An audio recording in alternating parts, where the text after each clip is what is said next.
Disease मतलब उम्र के साथ जो न्यूरॉन्स डीजनरेट कर जाती हैं वो भी, उसका भी क्या इलाज हमको मिल सकता है? हाँ, शायद अब ये संभव हो सकता है। अभी रिसर्च हुआ है आपके एक माइस के ऊपर, और उस माइस में एक स्पेसिफिक टाइप के न्यूरॉन सेल्स को, स्टेम सेल्स को खोजा गया है, जिसको शॉर्ट फॉर्म में बोला गया है PNSC।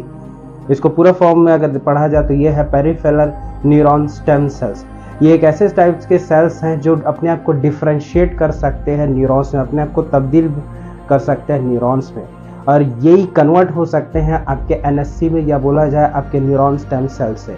और न्यूरॉन स्टेम सेल्स कहाँ पाए जाते हैं? ये पाए जाते हैं हमारे ब्रेन और स्पाइनल कॉर्ड में। यही ब्रेन और स्पाइनल कॉर्ड का हमारा CNS सिस्टम या सेंट्रल नर्वस सिस्टम कहलाता है।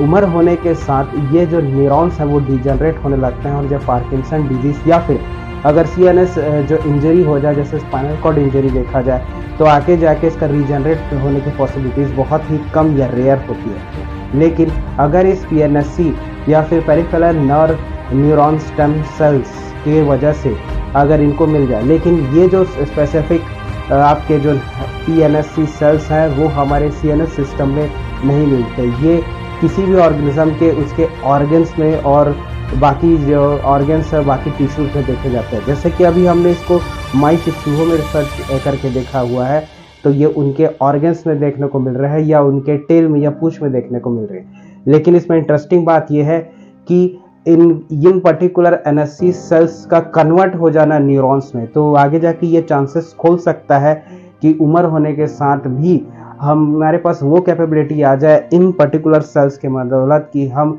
इनको कन्वर्ट कर पाए NSC सेल्स में, या फिर जो कि कहा जाए न्यूरॉन स्टेम सेल्स में, या कि इनको डिफ्रेंशिएट या तब्दील कर सके हम न्यूरॉन्स में। अगर हम ऐसा कर पाते हैं, और ऐसा हम इंसानों में भी हमको अगर PNSC सेल्स मिल जाए उनके किसी ऑर्गन्स में, तो हो सकता है हम जो स्पाइनल कॉर्ड इंजरी है या ब्रेन इंजरी है या फिर आपके पार्किंसन डिजीज है, उसमें जो न्यूरो डीजनरेशन है उसको रोक पाए और उसको क्योर कर पाए और उसे रिन्यू कर पाए।